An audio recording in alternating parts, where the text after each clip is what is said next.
Olá, tudo bem? Espero que as energias dos planos superiores possam te atingir a tua organização física, a tua organização espiritual, que tu consigas fazer com que essas energias estejam no teu lar, estejam em teu entorno, e mais do que isso, que tu consigas espalhá-las, seja lá por onde andares. Lembrando que nós as espalhamos principalmente através das nossas atitudes, agindo corretamente com o outro.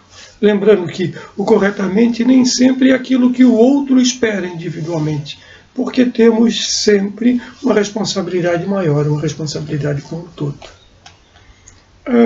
A nossa proposta hoje é que a gente converse um pouquinho sobre caridade. Lembrando que a nossa doutrina espírita, ela tem como mote, como um slogan maior, a frase: fora da caridade não há salvação. Por mais que esse termo salvação eu tenha algumas ressalvas em relação a ele, porque do que temos que ser salvos, senão de nós mesmos, de nossas manias, de nossas imperfeições e de nossos defeitos. Então, é claro que essa foi uma frase que foi cunhada em uma determinada época para um determinado entendimento, né? E as pessoas estavam acostumadas com isso, ainda estamos acostumados com isso, né? Porque parece que ainda esperamos um guru que nos salve, né? Mas, enfim, a frase quer dizer que a caridade talvez seja o norte a ser seguido, né, nessa jornada que nós temos aqui dentro desse planeta. Então, para isso, eu separei aqui uma página do Evangelho segundo o Espiritismo. Ela está no capítulo 13, o item 13. É uma página que foi recebida em Lyon, em 1861, pelo Espírito de Cáritas. Chamo-me caridade. Sou o caminho principal que conduz a Deus. Segui-me, porque eu sou a meta a que vós todos deveis visar. Fiz, nesta manhã, o meu passeio habitual, e com o coração magoado venho dizer-vos: ó, meus amigos, quantas misérias, quantas lágrimas, e quanto tendes de fazer para secá-las todas. Inutilmente tentei consolar as pobres mães, dizendo-lhes ao ouvido: coragem, há corações bondosos que velam por vós, que não vos abandonarão.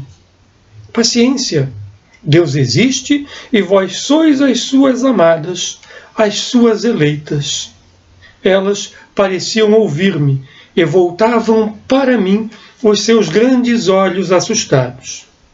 Eu lia em seus pobres semblantes que o corpo, esse tirano do espírito, tinha fome, e que, se as minhas palavras lhes tranquilizavam um pouco o coração, não lhes saciavam o estômago. Então eu repetia: coragem, coragem. E uma pobre mãe, muito jovem, que amamentava uma criancinha, tomou-a nos braços e ergueu-a no espaço vazio, como para me rogar que protegesse aquele pobre e pequeno ser, que só encontrava num seio estéril alimento insuficiente.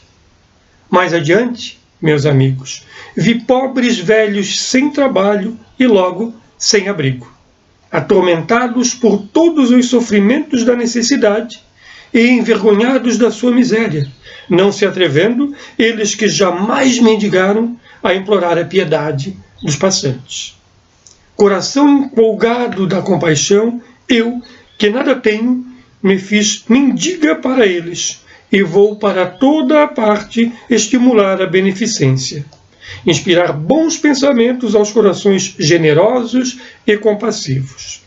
Eis porque venho até vós, meus amigos, e vos digo: lá embaixo há infelizes, cuja cesta está sem pão, a lareira sem fogo, o leito sem cobertas. Não vos digo o que deveis fazer. Deixo a iniciativa aos vossos corações, pois se eu vos ditasse a linha de conduta, não teríeis o mérito de vossas boas ações. Eu vos digo somente: Sou a caridade e vos estendo as mãos pelos vossos irmãos sofredores. Mas, se peço, também dou, e muito. Eu vos convido para um grande festim e ofereço a árvore em que vós todos podereis saciar-vos. Vede como é bela, como está carregada de flores e de frutos. Ide, colhei, tomai todos os frutos dessa bela árvore que se chama beneficência. Em lugar dos ramos que lhe arrancardes, porei todas as boas ações que fizerdes e levarei a árvore a Deus, para que ele a carregue de novo, porque a beneficência é inesgotável. Segui-me, pois, meus amigos, a fim de que eu vos possa contar entre os que se alistam sob a minha bandeira. Sede intrépidos, eu vos conduzirei pela via da salvação, porque eu sou a caridade.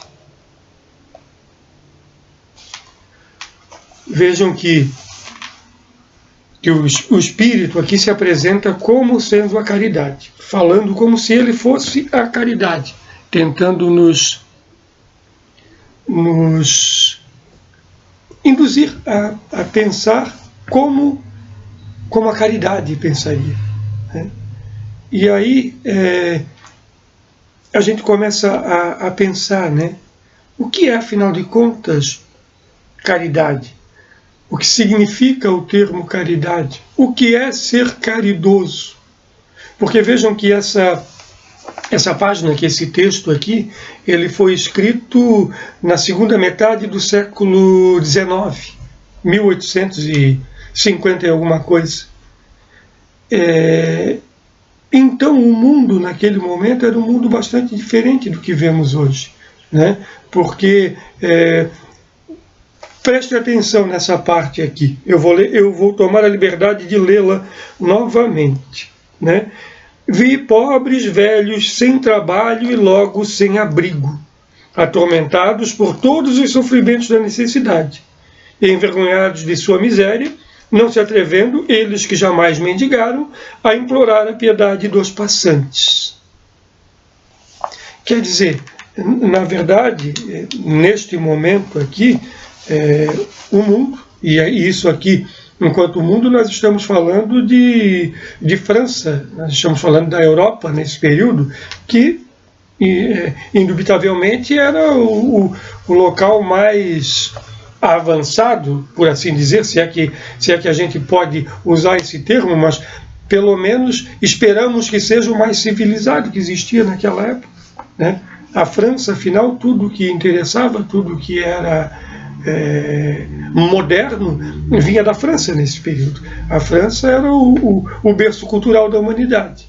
E mesmo lá, nós nos deparamos com essa situação de pessoas abandonadas à própria sorte, porque talvez alguns problemas surgiram durante a sua vida que não permitiram que elas conseguissem amealhar algumas coisas para garantir a velhice, porque nesse período não se falava em previdência social, não se falava num Estado que garantisse alguns direitos para as pessoas, cada um ficava abandonado a si mesmo, cada um tendo que buscar as coisas da maneira que conseguisse. E quem não conseguisse teria problemas, né? Era, talvez a gente possa dizer, o individualismo levado à sua essência, né? Porque poderíamos dizer praticamente que era cada um por si, Deus por todos, restando às pessoas que tivessem algum tipo de problema contar com a beneficência, né, com a boa vontade daqueles que tinham mais um pouco, e com algumas instituições religiosas que na época assistiam esses necessitados, né? Tanto é assim que até hoje nós temos algumas instituições aí que perduram a respeito dos problemas, né? E sabemos pela história que diversos hospitais, diversos asilos para instituições para idosos e também para crianças órfãs foram criadas pela Igreja tradicional, pela Igreja Católica de então, e alguns persistem até hoje, né? que eram essas as instituições que davam algum apoio para essas pessoas, porque tínhamos o Estado fraco que não dava conta disso. Então, neste momento, esse chamado para a caridade era muito maior. Não que ele tenha se esgotado, porque parece que o mundo que a gente vê hoje também não é um mundo fácil, né? Afinal de contas, a maior parte das pessoas, se tivessem que ser deixadas à própria sorte, com a organização social que nós estamos construindo até então, provavelmente não conseguiriam, porque vejam que a maior parte dos trabalhadores ganha um pouco mais que o suficiente para manutenção da vida, para sobreviverem. Sobra pouco para investir para o futuro e tal, e inclusive o mundo, né, no qual nós nos movimentamos, como as coisas são colocadas, com as propagandas que são feitas, porque nos induzem sempre a consumir e a gastar mais, né? Então, a gastar até mais do que nós ganhamos, é a isso que somos chamados, sobra pouco espaço para nós guardarmos alguma coisa, se nós atendermos esses apelos do consumo. Então, onde é que eu quero chegar com essa conversa? Né? Que a caridade talvez seja uma coisa que extrapole o indivíduo e deva ir para o coletivo. Né? Que nós devamos pensar que nós, enquanto coletividade, precisamos ser mais caridosos e mais cuidadosos uns com os outros. Teve um camarada que escreveu lá na década de 60 um livro chamado Ética Prática, Paul Singer. Eu já li esse livro há alguns anos, então, claro que eu não lembro exatamente do que está escrito ali, e devia até ter retomado para essa fala, mas acabei não fazendo, e aí ele me veio à mente agora. Mas, de qualquer forma, em algum momento do livro, Paul Singer diz que nós, ou aqueles que têm maiores condições, ele fala dos moradores dos países mais ricos, teriam responsabilidade direta, eticamente falando, com as pessoas dos países mais pobres que não tinham condições. Ele, inclusive, fez não sei baseado em quê, mas ele fez um cálculo dizendo que deveriam destinar 10% da renda para ajudar esses países. Eu fico pensando, né? Poxa, 10% da renda é o dízimo, que é pregado por muitas religiões, né, que já desde Jesus se falava que tinha que pagar. Aqui, a rigor, não vai nenhuma crítica, absolutamente, porque, claro que as instituições religiosas também têm que ser mantidas, né, mas, de qualquer maneira, é esse o chamado, o dízimo. Né? E Paul Singer parece que chama de volta o dízimo. Né? Ele diz, olha, 10% disso tinha que ser destinado diretamente para ajudar aquelas pessoas lá que têm problemas.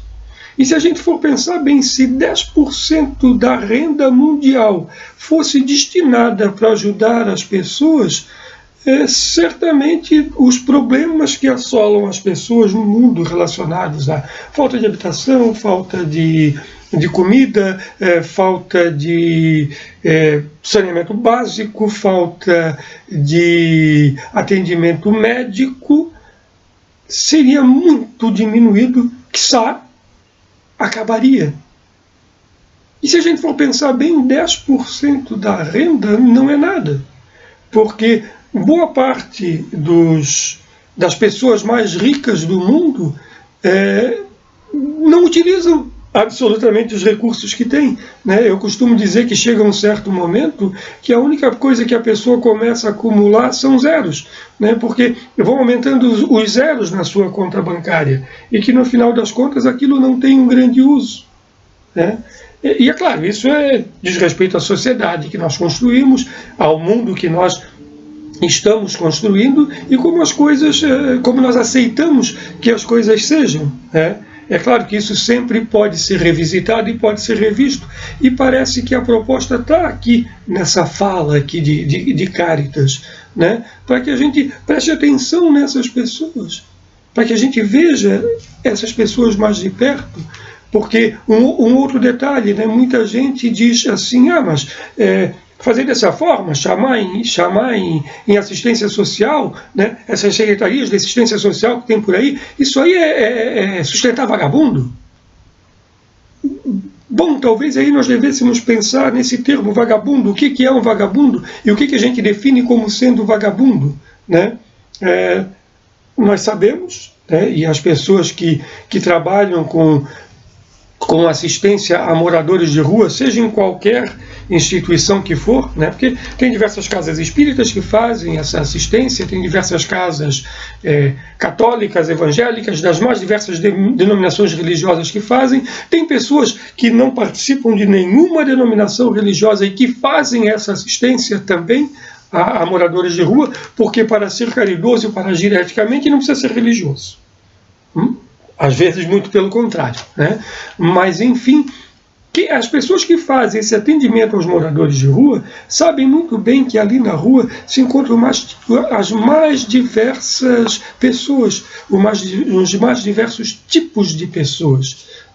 Nós temos ali, entre aquelas pessoas que estão naquela situação, doutores.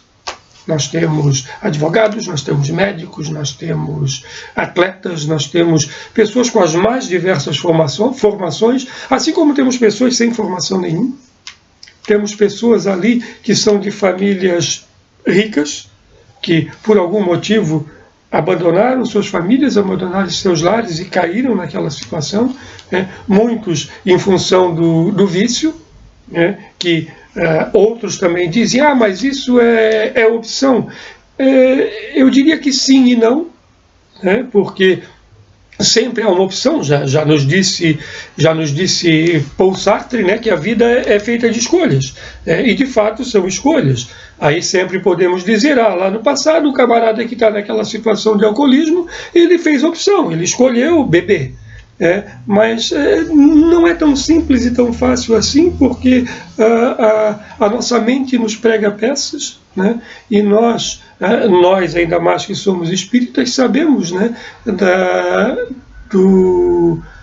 de tudo que está envolvido nesta vida, das cargas que nós trazemos das vidas anteriores, que muitas vezes são travas e trazem dificuldades.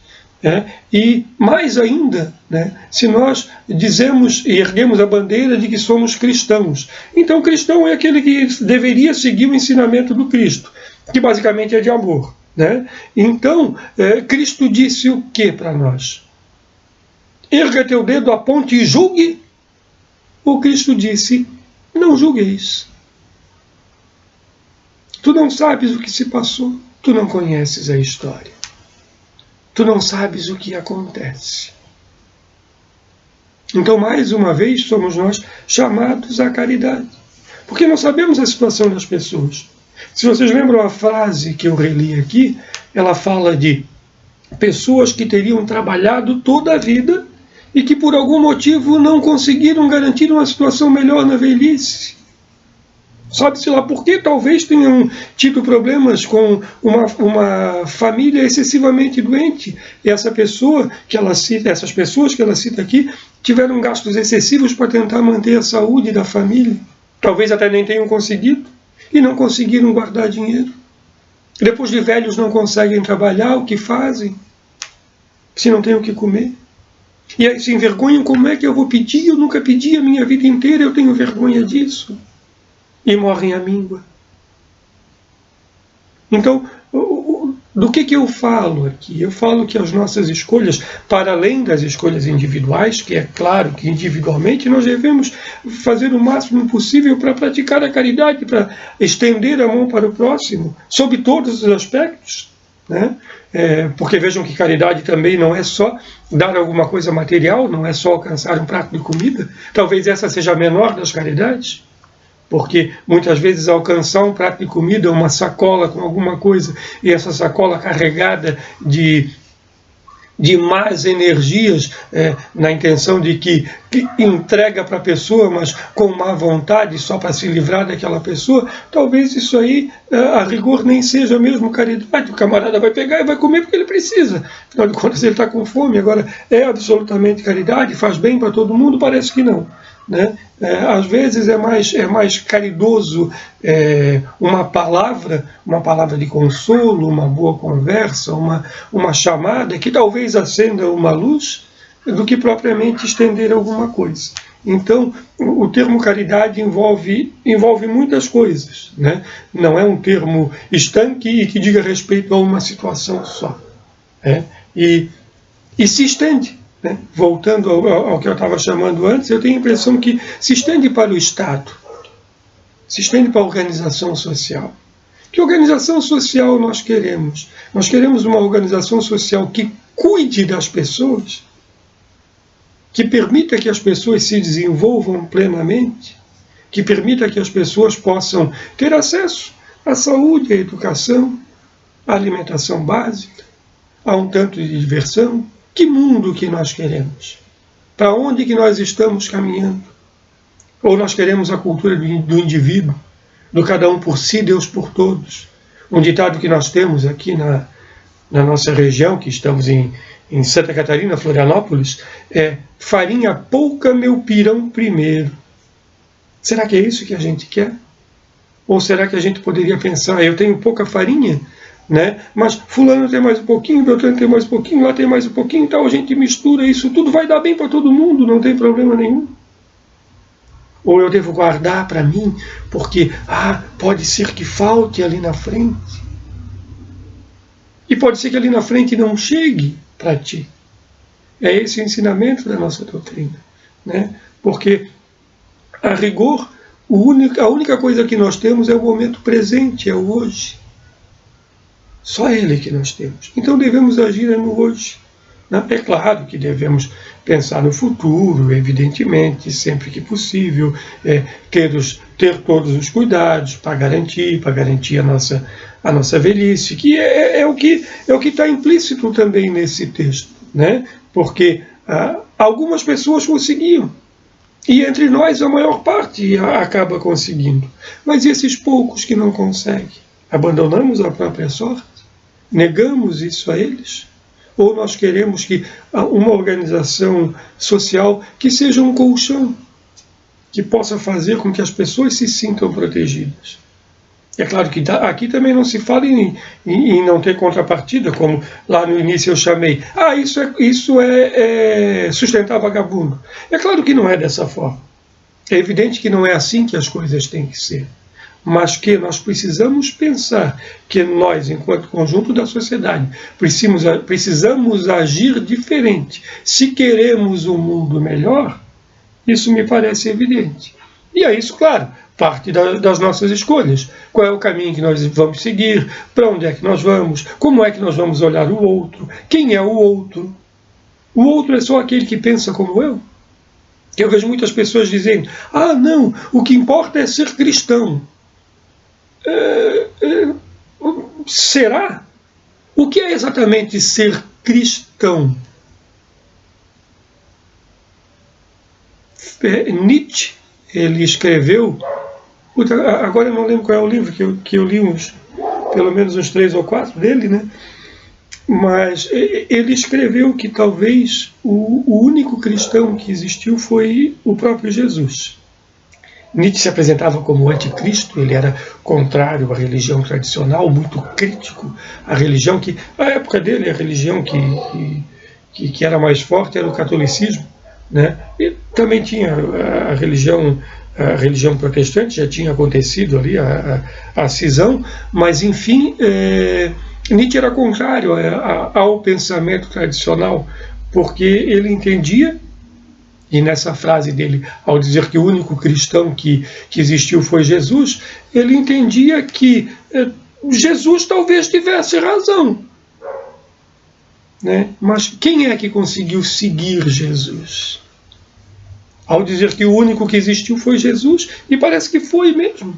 Porque, eu sou cristão, mas o que é eu ser cristão? Eu ser cristão é eu frequentar no dia determinado os cultos da religião que eu professo e que se diz cristã. Isso basta para ser cristão? Basta eu me submeter aos rituais dessa religião que foi construída a partir de considerações humanas feitas acerca dos ensinamentos deixados por aquele Jesus? Ou ser cristão talvez fosse agir como Cristo disse que eu deveria agir, prestando atenção no outro, percebendo o outro e lembrando que o outro é qualquer outro. Não é aquele com o qual eu me afinizo, não é aquele com o qual eu comungo as minhas ideias. Não, o outro para Jesus é qualquer outro. E a parábola do bom samaritano, ela deixa isso muito claro, né? Neste pensamento de Jesus. A parábola do bom samaritano, para aqueles que não conhecem, rapidamente aqui, foi quando Jesus foi confrontado, que perguntaram para ele quem era o próximo. E aí ele apresentou a seguinte parábola, a seguinte historinha, porque Jesus adorava falar por parábolas, contando histórias, porque parece que essa é a melhor maneira de as pessoas entenderem, né, por analogia. Então Jesus dizia que o camarada vinha descendo a estrada, no seu cavalo, com os seus pertences, e foi atacado por bandidos. Eles bateram muito nele, levaram todas as suas coisas e o deixaram jogado à beira da estrada. O camarada ali, abandonado à beira da estrada, própria sorte, certamente morreria naquela situação, passou um religioso da época. O religioso passou, viu o sujeito ali, seguiu em frente, não deu bola. Passou também um doutor da lei, uma pessoa importante da cidade, passou, viu o camarada ali e também não deu bola para ele. E nisso vinha um samaritano. O samaritano, na época, eram pessoas que professavam uma fé diferente da fé tradicional, eles eram como cidadãos de segunda ordem, não eram bem considerados e não eram bem vistos na sociedade da época. Passou o samaritano, viu o camarada ali abandonado, pegou o camarada, colocou sobre o seu cavalo, seguiu em frente. Lá na frente tinha um pequeno hotelzinho, ele foi até o dono do hotel e disse: olha, encontrei esse camarada ali e tal, está aqui tanto dinheiro, eu vou deixar esse dinheiro aqui contigo, cuide dele para que ele fique bem, e na volta eu passo aqui e vejo contigo se tem mais algum gasto ou mais alguma coisa. Pode cuidar dele. Como ele era conhecido do proprietário, claro, o camarada ficou ali e ficou cuidando do sujeito. E aí Jesus pergunta: quem foi o próximo do camarada aquele que estava abandonado? Foi aquele que era o rejeitado pela sociedade, o camarada que era desconsiderado pela sociedade, aquele que foi o melhor entre todos. O religioso não deu bola, o político importante não deu bola, o camarada ficou abandonado. Então, a rigor, ele está dizendo assim para nós: olha, não importa quem é que está ali, não importa quem faz, importa que o próximo é o ser humano que está mais próximo. Somos próximos simplesmente por sermos humanos, e não por professarmos essa ou aquela fé, ou por termos essa ou aquela crença, ou por termos este ou aquele saldo bancário, ou porque participamos deste ou daquele clube, ou porque somos desta ou daquela etnia, né? Porque somos deste ou daquele povo. Pouco importa. Claro que as fronteiras nacionais ainda têm importância no contexto que nós vivemos, né? E terão importância durante muito tempo ainda, quanto a isso não resta a menor dúvida, mas o mais importante, do ponto de vista que coloca Jesus, e do ponto de vista cristão, portanto, é que somos cidadãos do mundo, e que o mundo é a nossa grande pátria, enquanto cristãos que somos. Então, qualquer outro ser humano é o nosso próximo, ao qual nós devemos respeito, nós devemos caridade e nós devemos cuidar. E se devemos cuidar individualmente, se devemos ser caridosos individualmente, parece não restar dúvida que devemos ser caridosos enquanto conjunto da sociedade. Eu queria deixar aqui essa reflexão sobre caridade, porque muitas vezes a gente estende essa bandeira e acha que, não, eu já faço caridade, afinal de contas, todo mês eu vou no centro espírita, eu vou na igreja, eu vou na congregação, eu vou na associação de bairro e entrego uma cesta básica. Está feita a minha parte, né? Já sou caridoso. Em certa medida, sim. É claro, não desconsideramos isso, porque as pessoas precisam desse tipo de coisa também, E, claro, sem dúvida nenhuma, existe caridade nesse ponto. Mas é só disso que se fala? Isso basta? Isso atende todas as necessidades? Com essa atitude, a gente está, de fato, ajudando verdadeiramente para que se tenha um mundo melhor? Ou talvez a gente tenha que conversar mais com as pessoas, ainda mais nós que professamos a fé espírita, que nos chama a essa reflexão, que ela que se apresenta como a fé raciocinada. Então, usemos a nossa razão, usemos o nosso raciocínio, vamos prestar atenção nessas coisas e ver como temos que chamar a atenção das pessoas para esses pontos, para prestar mais atenção no outro, para ver o outro como sujeito de direitos também, para não julgarmos, deixando de lado esse julgamento, deixando de lado esse pensamento, para não escorregar dizendo bandido bom é bandido morto, porque, na verdade, a gente só pensa assim até o momento em que não é o nosso filho que virou bandido. E a partir do momento que seja o teu filho que esteja preso numa penitenciária por ter cometido qualquer tipo de crime, certamente tu também vais te culpar, vais pensar, o que eu fiz? Em qual momento que eu estava? Como é que eu não percebi? E tu vais dizer, não, aquilo foi só um deslize. Ele é meu filho, ele não é assim. Ele não é dessa forma. E certamente não é mesmo, porque se todos somos criaturas de Deus, todos fomos criados perfeitos, ou pelo menos para sermos perfeitos, então perfectíveis somos. Esse cuidado é que nós precisamos ter, essa abordagem que nós precisamos ter, não nos deixando levar por discursos de ódio, discursos de distensão, discursos que desqualifiquem o outro. Esse é um cuidado que temos que ter. Até porque, como chamando a baila de novo, para encerrar, porque o nosso tempo está acabando, né? Como chamava a baila Paul Singer também, a respeito de ética, né?